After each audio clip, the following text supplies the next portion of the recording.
Struggling to add Discord to your Whop business? Get it done in under 2 minutes with this simple walkthrough.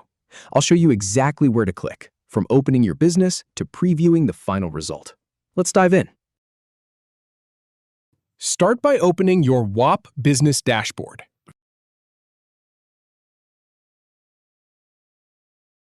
Then, click on the Add App button to begin integrating a new service.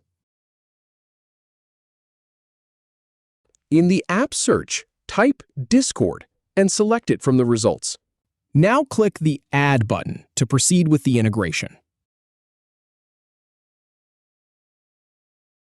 You'll be prompted to authorize the connection.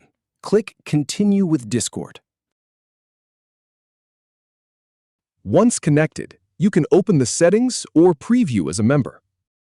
If you have any feedback or if any info is inaccurate, please leave a comment below. We'll do our best to answer or redo the video if needed. Thanks for watching.